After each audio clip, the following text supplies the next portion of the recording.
Looking around EVS book, class 4th, chapter 9, changing families. ये worksheet के लिए video है. Question number 1, observe the pictures and answer the following. कुछ pictures यहाँ दिखाई जा रही है, इनको देखना है ध्यान से और इनके बेस पर क्वेश्चंस के आंसर देना है. Question number 1, what do the picture show.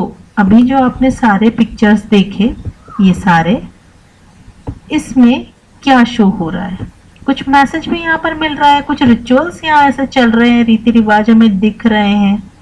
ठीक है, तो ये सीधी सी बात है, ये पिक्चर शो कर रहे हैं व्हाट अबाउट चाइल्ड मैरिज, यानी बच्चों की शादी हो रही है. क्वेश्चन 2, इज इट लीगल और इलीगल. इस स्लैश का मतलब होता है और, मतलब या. लीगल है या इलीगल है, मतलब एक कानूनी है या गैर कानूनी है. तो ऑफ कोर्स चैप्टर मैंने आपको पढ़ाया है ना, it's illegal, it is illegal, it's illegal हम कह सकते हैं. Question 3, what is the marriageable age as per the Indian law. Indian law मतलब हमारे जो भारत के कानून जिसमें चाइल्ड मैरिज एक्ट जो है उसके अकॉर्डिंग बनाया गया है, जो कि एक ऑफेंस मतलब वो गैर कानूनी है, ये आपने देखा.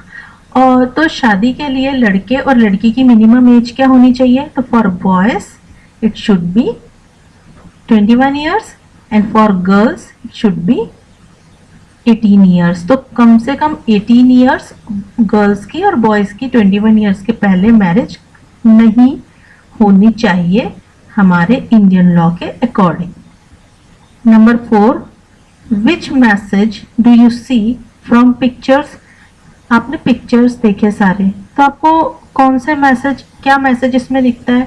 तो आप ये भी लिख सकते हैं, कोई भी मैसेज लिख सकते हैं, स्टॉप चाइल्ड मैरिज या सेव चाइल्डहुड, क्योंकि बचपन को बचाया जाना चाहिए. बचपन खेलने और पढ़ने के लिए होना चाहिए, नॉट टू गेट मैरिड.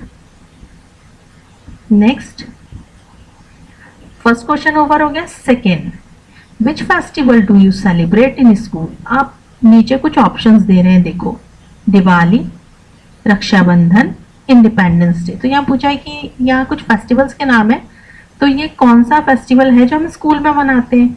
तो ये है ऑब्जेक्टिव टाइप क्वेश्चन है ना, तो इसके मल्टीपल आंसर्स हैं. तो क्या आंसर है यहाँ पर, इंडिपेंडेंस डे. नॉर्मली हमको नोटबुक और बुक में इस तरह के क्वेश्चंस मिलते हैं. तो आंसर हमारे पास क्या आया इसका, independence day. Look at the pictures and tick what you see. एक पिक्चर फिर आ रही है और आप उसमें बताना कि आपने क्या देखते हैं, आप क्या दिख रहा है यहाँ पर. फिर कोई रिचुअल, कुछ रीति रिवाज कुछ हो रहे हैं. एक छोटा सा बेबी दिख रहा है. तो देखिए यहाँ क्या हो रहा है, wedding, transfer from city, birth of a child या सेलिब्रेटिंग दिवाली. तो क्या हो रहा है, तो हमें समझ में आया है कि बर्थ ऑफ चाइल्ड के आफ्टर कोई सेलिब्रेशन यहाँ पर हो रहा है. तो आप मोस्टली जब ऑनलाइन टेस्ट देते हैं तो आप गूगल फॉर्म, माइक्रोसॉफ्ट फॉर्म या टेस्टमोस, आपकी टीचर जैसे भी आपको टेस्ट देती होंगे ऑनलाइन, तो आप देखते हैं कि जब मल्टीपल चॉइस क्वेश्चन आते हैं ना, तो उसमें इस तरह के सर्कल सर्कल बने होते हैं. तो जैसे आपको पता है इसमें सही आंसर क्या है, ये है. तो आप इस पे जाके क्या करेंगे, टच करेंगे, तो ये देखिए सर्कल डार्क हो जाएगा, मतलब आपने ये चूज कर लिया. तो इस तरीके से आपको सॉल्व करना चाहिए. तो इसमें क्या होगा, मल्टीपल चॉइस में कोई एक ही आंसर सही होगा. नेक्स्ट क्वेश्चन नंबर 4 आ गया ना. What will be your feelings when your father get transfer to a new place. हमने चैप्टर देखा था चेंजिंग फैमिली, उसमें जैरिंग के फादर का ट्रांसफर हुआ था. उसी तरह से आप मान लीजिए कि आपके पापा का ट्रांसफर हो गया, तो क्या क्या फीलिंग्स आपके मन में आएगी. इतने सारे ऑप्शंस हैं. तो हम देख रहे हैं happy for living this place, उस जगह को छोड़कर जाना पड़ रहा है. ठीक है, तो क्या आप उसके लिए खुश होंगे, एक्साइटेड अबाउट न्यू स्कूल, यानी एक्साइटेड होंगे कि नया स्कूल कैसा होगा.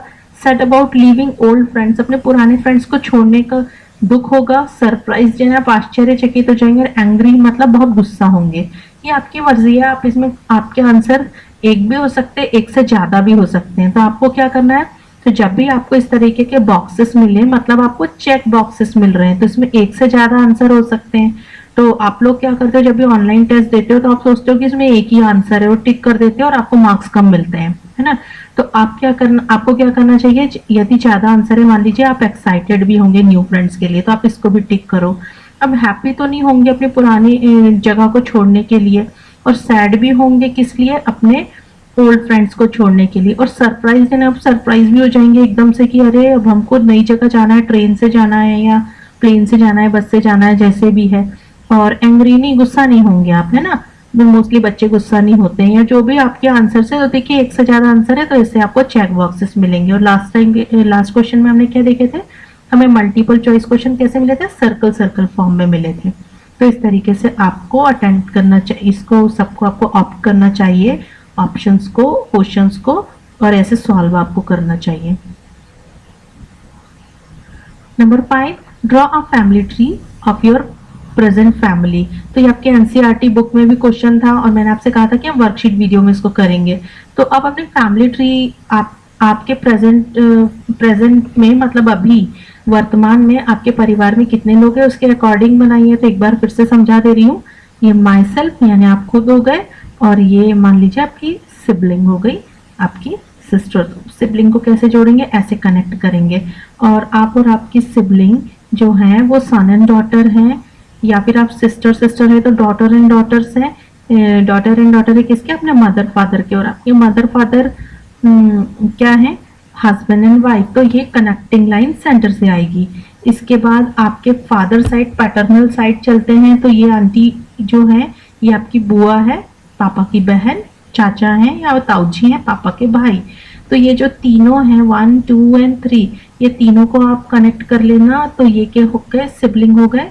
और ये जो सिबलिंग है ये किनके बच्चे हैं, आपके ग्रैंडफादर और ग्रैंडमदर के। और इसमें बीच में कनेक्टिंग लाइन है क्योंकि ग्रैंडफादर एंड ग्रैंडमदर कौन है, हस्बैंड एंड वाइफ। तो ये दादा दादी किसके हैं, आपके, आपकी बहन के।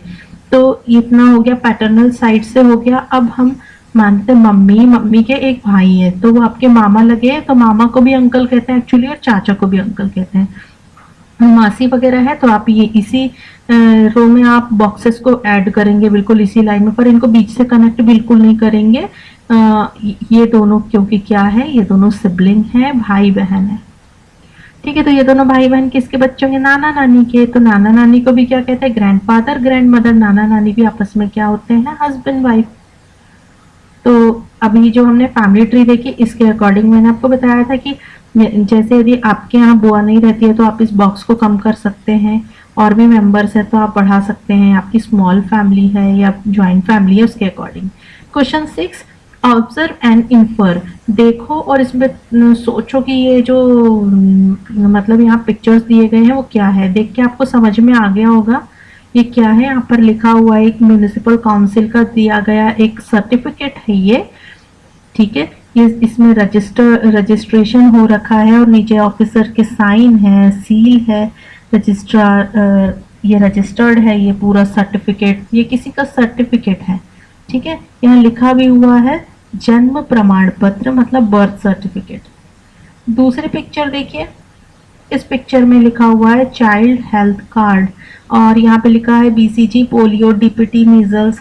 एक्चुअली यहाँ क्या होता है, जब बच्चे पैदा होते हैं तो उनको वैक्सीनेशन होता है ना, टीके लगते हैं ना, ये उसी का कार्ड है। तो जस्ट आपको चैप्टर में भी बताया था कि चाइल्ड बर्थ के बाद हॉस्पिटल एक सर्टिफिकेट देता है जिसको हम शो करते हैं ऑफिस में ले जाके, म्युनिसिपल काउंसिल कॉर्पोरेशन में, वहां पर हमको एक सर्टिफिकेट मिलता है, दैट इज बर्थ सर्टिफिकेट। और उसके अलावा डॉक्टर्स के पास बार बार बच्चों को ले जाते हैं वैक्सीनेशन के लिए और उसका रिकॉर्ड रखते हैं, वो होता है चाइल्ड हेल्थ कार्ड। तो इन दोनों को देख के सिंपली क्वेश्चन आंसर है। इसमें बहुत से क्वेश्चंस बन सकते थे कि what is the date of birth of the child in that birth certificate वगैरह। तो what is the picture A, तो पिक्चर ए क्या थी, it was birth certificate. What is the picture B, it was health card. तो ये छोटी सी worksheet आपकी कंप्लीट हो गई। Thank you so much.